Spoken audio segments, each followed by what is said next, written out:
Dit gaan nie oor die gemeente van Korinthe, wat verskriklike sondes gedoen het en allerhande afwykings gehad het en hulle die tempel van God geskend. Toe waarsku Paulus hulle. So, die boodskap van vanmôre gaan dan oor die regterstoel van Jesus. Ek gaan net weer verduidelik dat almal wat nou nie hierdie ken nie, maar net hierby kan inkoop. Die kerk van Christus, die tempel van die Heilige Gees.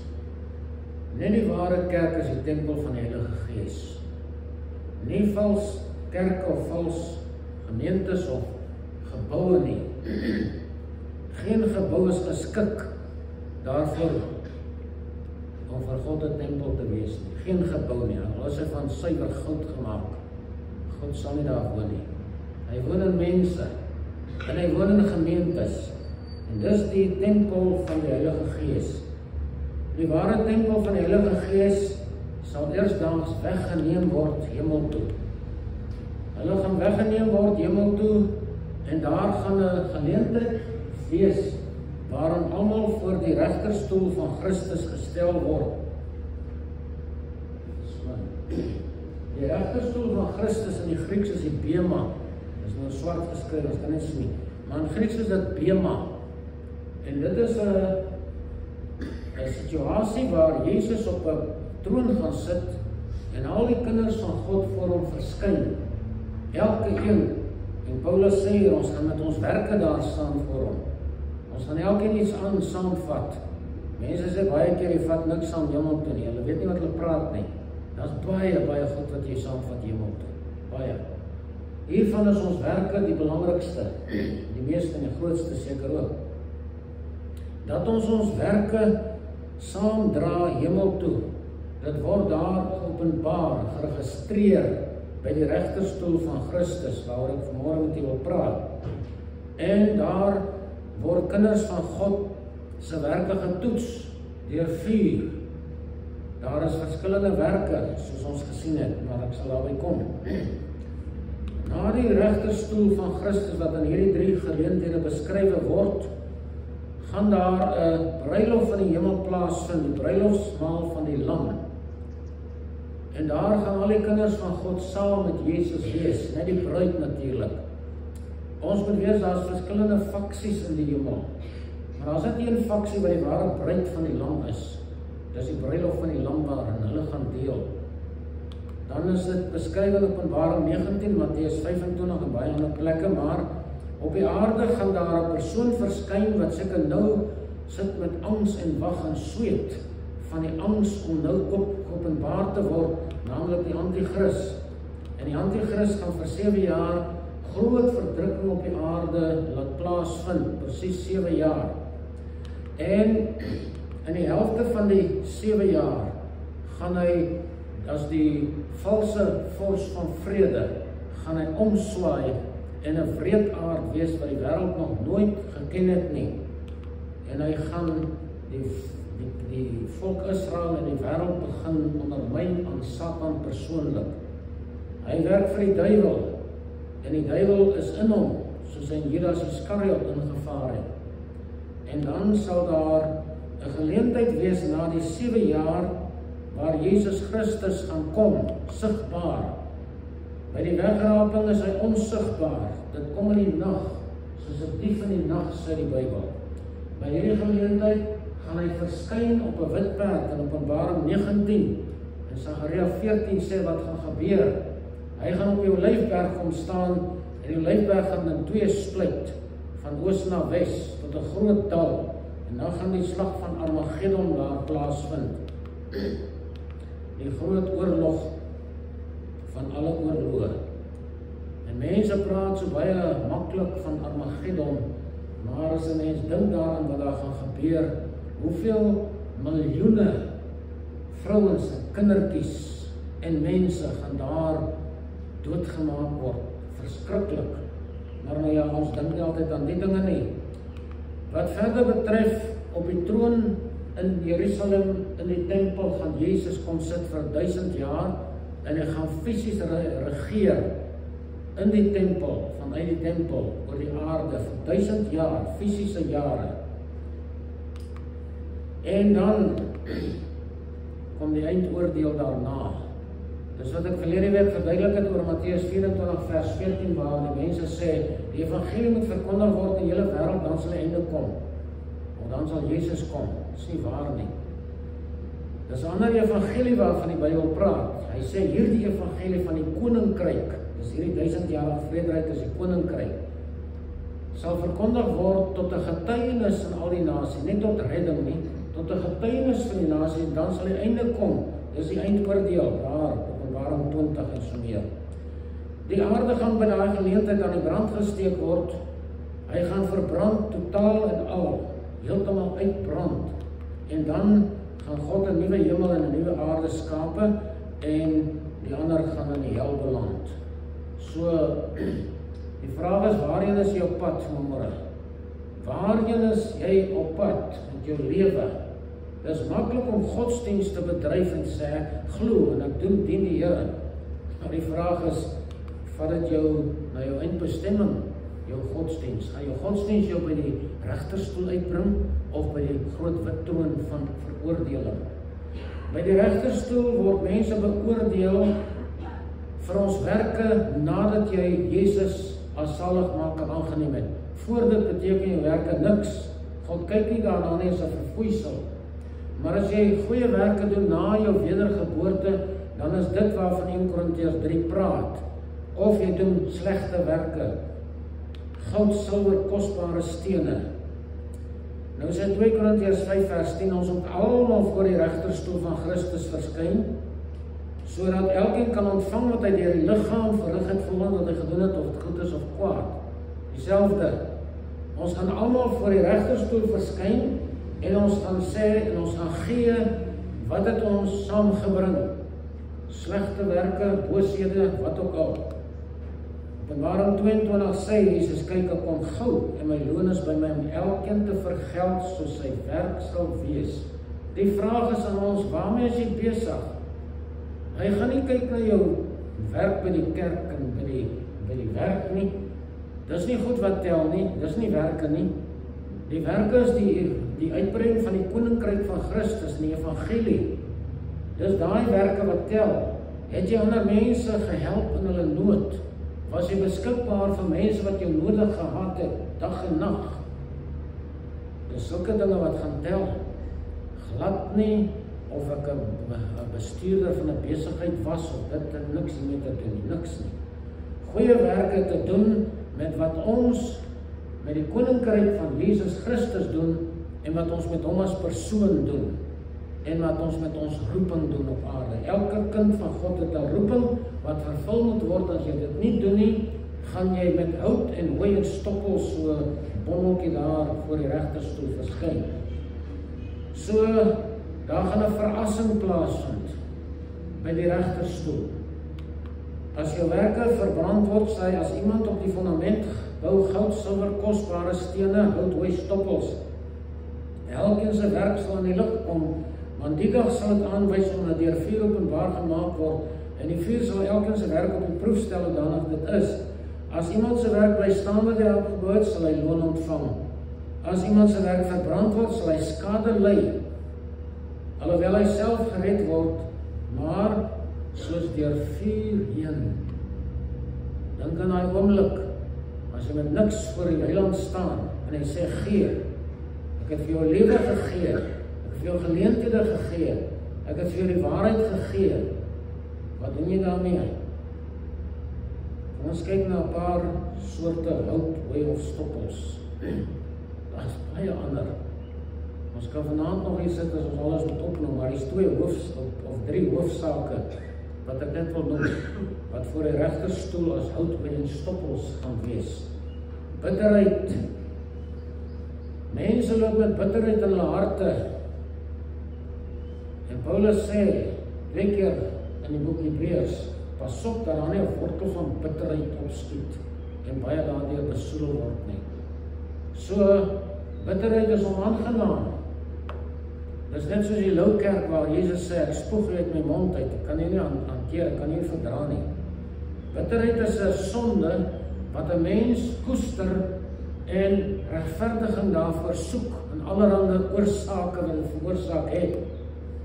Bitterheid blus die vlam van die Heilige Gees in ons harte uit. Jy kan nie met die bitterheid in jou hart loop en dink die Heilige Gees moet nou in jou bly en hy moet aan jou werk en met jou werk met jou gebruik en allerlei dinge nie. Bitterheid is een van die grootste blusse van die vlam van die Heilige Gees in mense se lewens. So hierdie vuur van die Heilige Gees in ons word vervang deur wrokke, deur naaiwer.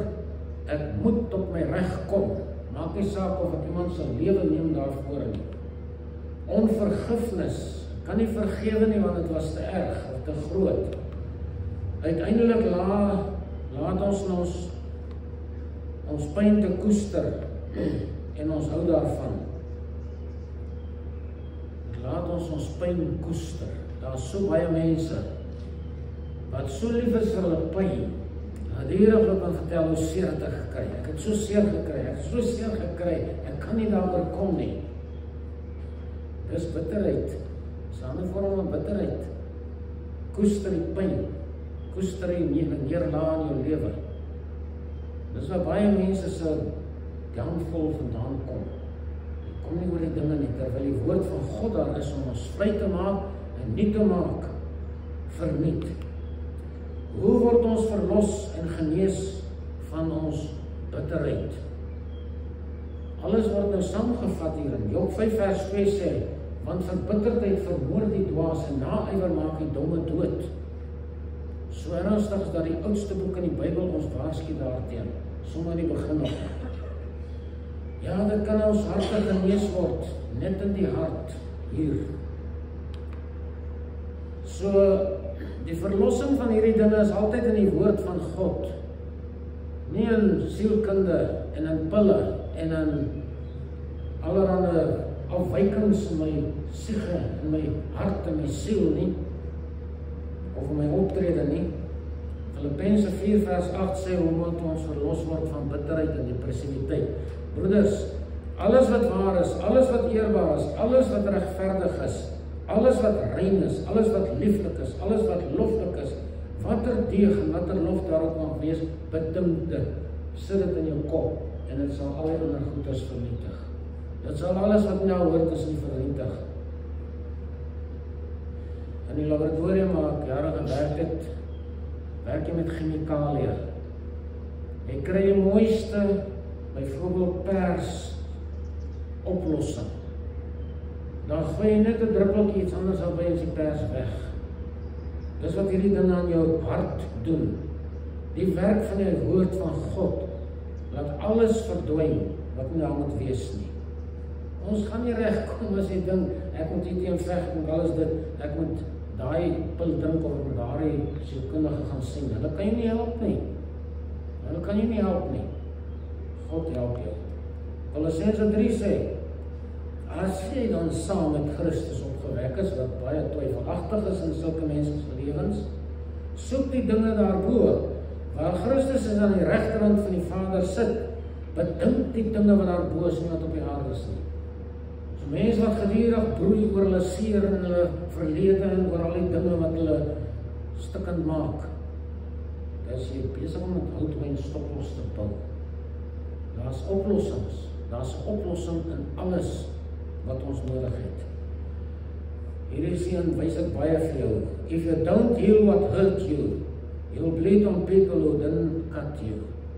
Mense kom met hulle bitterheid en loop rond en saai dit rond in die gemeente en in huise en hulle self, hulle vriendskappe en hulle verhoudings, en dan bloei hulle op daai mense. If you don't heal what hurt you, you'll bleed on people who didn't cut you. En laat hulle jou gesny, het dit niks met jou te doen nie, gaan maak jouself reg voor God. 'n tweede vlak van verbranding wat daar gaan plaasvind is skynheilige hoogmoed. Hierdie hoogmoed ontstaan uit dinge soos wettisisme. Ek is perfek, my godsdienst is in orde, ek doen alles reg. Dis nie verkeerd om jou reg te doen nie, Maar as dit jou ego begin streel en versterk, dan is daar groot probleme in jou hart. Baie mense wil Jesus Christus volg saam met die wetisisme. Hulle wil dit in die kerk inbring. Baie predikante en kerkraad laat dit toe. Baie kerkrade deel daaraan om 'n wettiese stelsel te ontwikkel in die gemeente. Jy moenie so maak nie, ons kyk vir jou en al sulke dinge. Die tweede is vleeslike ywer. Ek giet myself uit vir die saak van die Here, maar is ongesien te word baie keer. Sodat ander kan sê, kyk daai pragtige, ywerige Christen. Wie moet daarvan weet? Net jyself en Jesus, die Heilige Gees. Die Bybel sê, ons moenie vir die regterhand sê wat die linkerhand het nie. So moenie loop in te koop wees met jou ywer. Dit skep hoogmoed in ons. Nederigheid vernietig hierdie dinge. 'n gees van kritiek. Hierdie een maak so, en ek kan dit nie aanvaar nie. Ek kan nie sy persoonlikheid aanvaar nie. Daai een is so. En almal is so. Maar ek is reg. Want ek is beter as hulle. Dis hoogmoed, skynheilige hoogmoed. Ek probeer dit wegsteek om verander te kritiseer en te sê, deur dit wat ek van jou sê en weet, is ek beter as jy. Dit lê diep in die hart van die mens hierdie dinge. Egoïsme, alles gaan om myself. Dit gaan om my. Die lewe draai om my. Nie om die roeping wat God in my geplaas het om uit te gaan en die wêreld te bedien en met vir mense iets te beteken en die evangelie te verkondig nie. Nou hierdie dinge veroorsaak sekere reaksies in ons waarmee ons voor die regterstoel gaan verskyn. 'n gedaante van godsaligheid. Paulus in 2 Timoteus 5, verskoon 3 vers 5. Daar's mense wat 'n gedaante van godsaligheid het, maar die krag daarvan verloon. Met ander woorde, ons kan 'n uiterlike dop hê, ons kan 'n mooi vertoon hê van godsdiens, en daar's niks binnekant nie. Gedaante van godsaligheid. Daar's 'n vals ywer, ek het nou enkele klaar daaroor gepraat, vleeslike ywer, wat plastiek is, dit is nie eg nie, dit kom nie die hart uit nie, dit kom uit 'n oortuiging uit, wat soms deur ander mense op my gelê word of myself. 'n donker hart, daar gaan mense met donker harte voor die regterstoel staan, en dan gaan God die lig aanskakel en kyk, wat kom daar uit? Want alles gaan geopenbaar word, sê hy. Ons kan nie daar iets wegsteek nie. Jou donker hart moet hier reggestel word, nie daar nie. Anders kan jy gered word soos deur vuur heen. 'n maar siel. Mense geniet hierdie lewe so, dat hulle nie aandag aan hulle siele gee nie. Dat hulle siele maar word, soos 'n rosientjie, gaan sommige se siele lyk as hulle voor God staan. Psalm 106 vers 15 sê, toe het God aan hulle gegee die Israeliete wat hulle begeer het, maar hulle siele het hy maar te gestuur. Toe begin hulle rondkyk en allerhande aantuigings maak teen Moses en al die en so meer. Goed, dis geen heilige hoogmoed, geestelike nalatigheid of verwaarlosing van my roeping. Ek sê weer vir die derde keer, ons elkeen wat hier sit, wat gered is, het 'n roeping van God.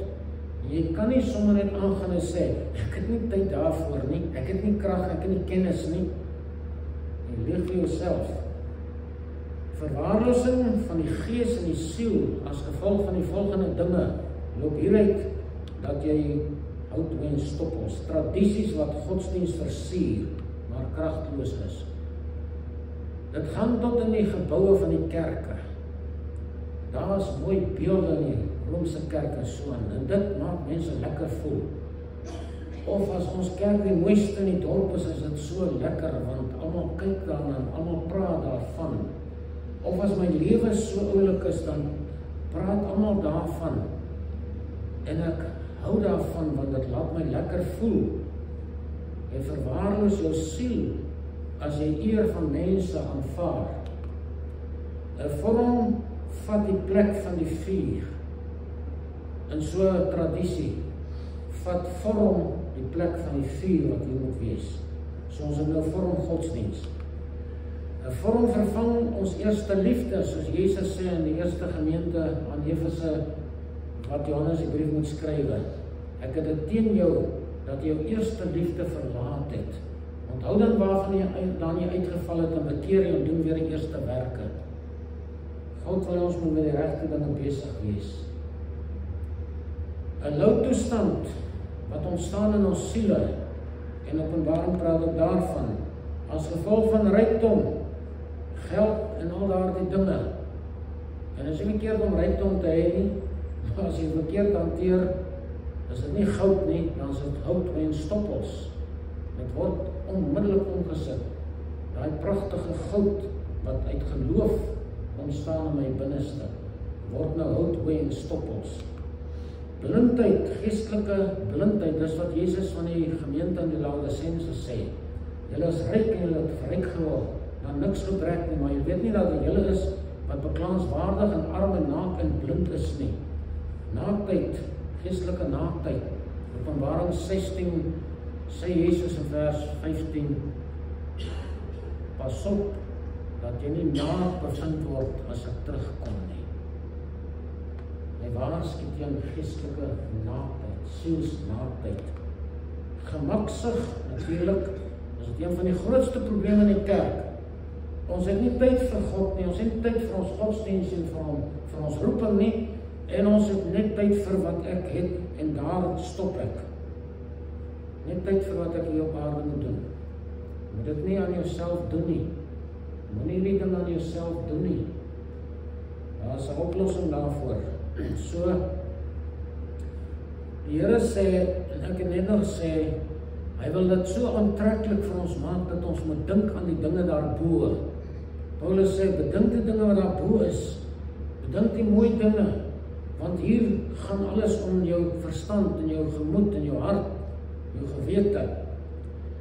Daar wag 'n moontlike feit van 5 belonings vir kinders van God, wat op hierdie aarde reg lewe. Dit word in die vorm van krone aangebied. Die eerste beloning is nie krone nie, maar dis die ewige lewe. Jy kan nie sonder die ewige lewe in die heerlikheid van God ingaan nie. En daarom is dit 'n beloning om gered te word. Dis 'n geskenk van God, groter as enigiets anders wat 'n mens ooit kan ontvang in die lewe. Daniël 12 vers 2 sê, baie van die wat in die stof van die aarde slaap sal ontwaak, sommige tot die ewige lewe, en sommige tot groot smaadheid vir ewig afgryslik. Almal gaan opstaan, sommige tot die ewige lewe, maar die wat nie reg was nie, tot ewige smaadheid vir ewig afgryslik. Hierdie is 'n kroon, nog 'n kroon, 5 krone, wat ons kan ontvang, of kan ontvang, as jy met goud, silwer en kosbare stene jou lewe op die aarde as kind van God versier en bou. Die eerste is 'n bekroonde lewe, en Openbaring 2 vers 10 sê, vrees vir niks wat jy sal ly nie.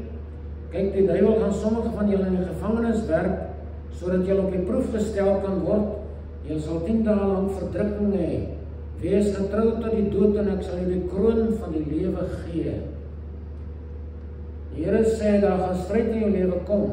10 dae verdrukking is 'n simboliese uitdrukking, sodat jy op die proef gestel kan word. So alles wat oor jou lewe kom, is 'n toets.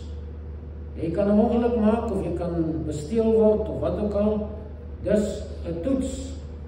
Dis om jou op die proef te stel. En as jy die toets slaag, dan word jy daardeur opgebou. En daardeur bou jy jou toekoms op goud, silwer en kosbare stene. En jy kyker vir 'n krans of 'n kroon.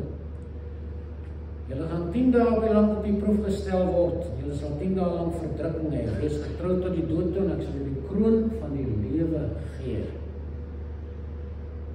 Wie verdien so iets? 'n tweede kroon is Jakobus 1 vers 12 wat sê, salig is die man wat versoeking verdra. Want as hy die toets deurstaan het, sal hy die kroon van die lewe ontvang wat die Here beloof het aan die wat hom liefhet. Jakobus sê daar is 'n kroon vir die wat Jesus liefhet. En ons liefde vir God word nie bewys in ons mond, so wat sê ek het hom lief nie. Dit word bewys in jou dade, in jou gehoorsaamheid, aan jou gewilligheid, aan jou betrokkenheid. Die derde is onbeskryflike en verheerlikte lewe. 1 Tessalonisense 2 sê, want wie anders as julle is ons hoop of blydskap of kroon van roem in die teenwoordigheid van ons Here Jesus Christus by sy wederkom, want julle is ons eer en blydskap. Wie is dit? As jy 'n sielewenner is, dan is daai siele wat jy gewen het vir Christus, is jou eer en jou blydskap. Wanneer jy voor die regterstoel van Christus verskyn en sê, Here, ek het daarom een ou sang gebring, of ek het 100 saamgebring, wie ook al, wat ook al. Wie anders is julle hoop, 'n verheerlikte lewe. Daniël sê, daar sal mense wees in die ewigheid, wat so sterre sal skitter aan die uitspansel, en die wat baie tot regverdigheid lei, sal wees soos die sterre aan die uitspansel van die hemel. Dit gaan hierom dat ek my roeping vervul. Want elke kind van God het 'n roeping om siele te wen vir Jesus. Daar is 'n volgende kroon, Daniël 12 vers 3, met ek nou net gepraat. Die verstandige sal glinster soos die glans van die uitspansel, en die wat baie tot regverdigheid lei, soos die sterre vir ewig en altoos. Matteus 13 sê, oor hierdie kroon dieselfde, dan sal die regverdige skyn soos die son in die koninkryk van hulle Vader. Wie ore het om te hoor, laat hom hoor. Daar gaan mense in verskillende vlakke in die hemel wees. Die wat se hout en stoppels verbrand, ek weet nie wat hulle doen nie. Die ander gaan in verskillende vlakke wees van hoeveel krone jy verdien en hoeveel siele jy gewen het vir Jesus. Die verstandige sal glinster soos die glans van die uitspansel. Dus hierdie kroon wat ek van gepraat het, nou 'n onbeskryflike verheerlikte lewe. Daar sal sekere mense wees wat dof is. Daar's geen lig. Daar's ander wat helderder gaan wees. Hulle het iets beteken.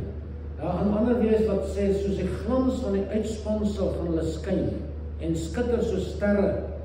Dis die wat hulle roeping vervul het.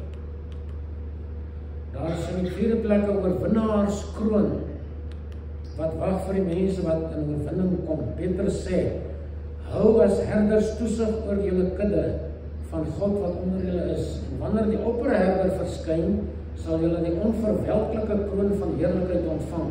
Wat wil Petrus sê? Hy wil sê daar is 'n gemeente hier in Nelspruit. En daai gemeente het mense nodig om hom te versorg. En mense nodig om daai gemeente toe te rus en te bou. Herders. Hierdie gemeente is skape. En daar's herders nodig. En wie is hierdie mense? Herders. Die Bybel sê dus, as ons dit so stel, die kerkraad, die leiers in die gemeente, die bidders, hoofsaaklik die bidders. As 'n mens 'n bidder is, dan sorg jy vir ander se siele. Jy tree in vir hulle. Jy doen 'n herderlike verpligting of amptswerk vir mense as jy vir hulle bid. Gebed is die hoogste vorm van diens wat ons kan doen. Maar baie min mense bid. Baie min mense bid reg. Die Bybel sê vir ons in Jesaja 22 vers 30. Toe sy volk in ballingskap gaan, sit hulle daar, hulle is ontvoer, hulle is gekaap, hulle is weg in ballingskap. En nou wonder God, kan ek iemand daar kry wat kan gebruik om hierdie volk te bedien, 'n herder. En hy sê ek het onder hulle man gesoek, wat in die bres staan vir die volk, sodat ek dit nie sal verwoes nie, en ek het nie een gevind nie.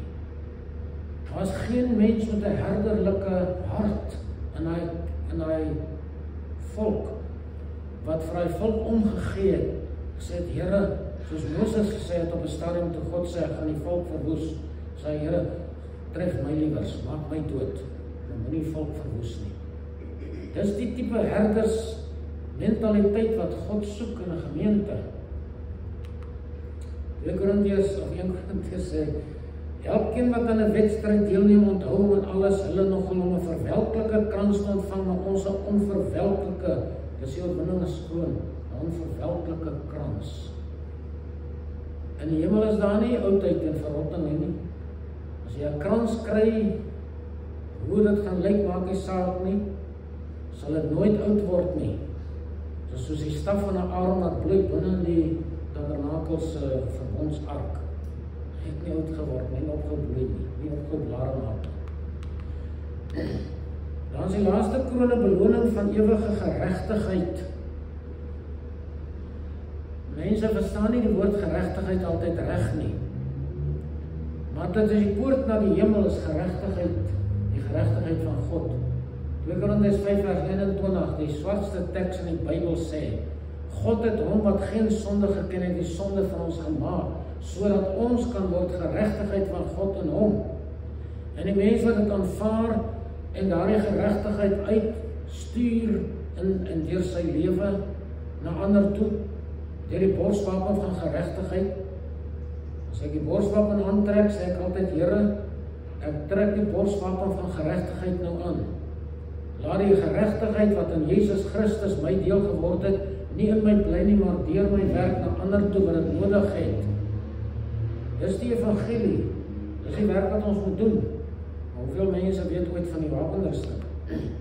1 of 2 Timoteus sê, ek het die goeie stryd gestry, ek het die wedloop volëindig, ek het die geloof behou, verder is vir my weggelê die kroon van die geregtigheid wat die Here, die regverdige regter, my die dag sal gee, en nie aan my alleen nie, maar ook almal wat sy verskyning lief gehad het. Hier is nie die wederkoms waarvan ek praat nie. Almal wat sy verskyning lief gehad het, sy verskyning van Jesus Christus om te kom na die aarde toe, om te verskyn as die verlosser en die saligmaker van die mens. 'n beloning van ewige geregtigheid. Op daai geregtigheid gaan jy beloon word.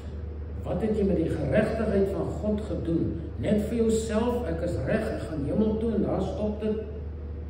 As jy nie 'n kanaal is vir die geregtigheid van God nie, gaan jy nie hierdie kroon kry nie. Ander mense het dit nodig. Hoe moet dit by my bly? Ons moet 'n kanaal vir God wees, voordat hierdie dinge 'n werklikheid in ons lewens word. So die tyd is nou om gereed te maak, ons rekenskap gaan persoonlik wees, ek gaan nie ander ons inroep nie. Al roep hulle my, sal ek net sê, ek praat nie. Ek wil niks meer te doen daarso nie. Ek het nou met jou te doen. Ek gaan nie vir jou intree daar nie. Ek gaan nie vir jou staan en borg staan nie. Jy sal dalk vir my moet intree. Galasiërs 6 vers 5, want elkeen sal sy eie pak dra. Hoe groot is jou pak van hout, hooi en stoppels wat jy dra? Hoe groot is die pak van goud, silwer en kosbare stene wat jy saam dra? Dis wat dit beteken, elkeen sal sy eie pak dra. Openbaring sê, die onderrig doen, laat hom nog meer onderrig doen. Dis nou die laaste teks in die Bybel. En wie vuil is, laat hom nog vuiler word. En laat die regverdige nog regverdiger word, en die heilige nog heiliger word. En kyk, ek kom gou en my loon is by my om elkeen te vergeld soos sy werk sal wees. Jou hele mentaliteit en jou benadering tot die lewe en jou aksies en jou verhoudings en jou gesindhede gaan alles daarop gemaak word, en myne ook. So, mag die Here ons genade gee, dat ons nie hierdie geleentheid sal laat verbygaan om te dink en te werk hieraan nie. Wat help het jy gaan by die deur uit en niks gebeur nie. Mag God ons genade gee, dat die saad wat gesaai word in ons harte groei en vrug dra,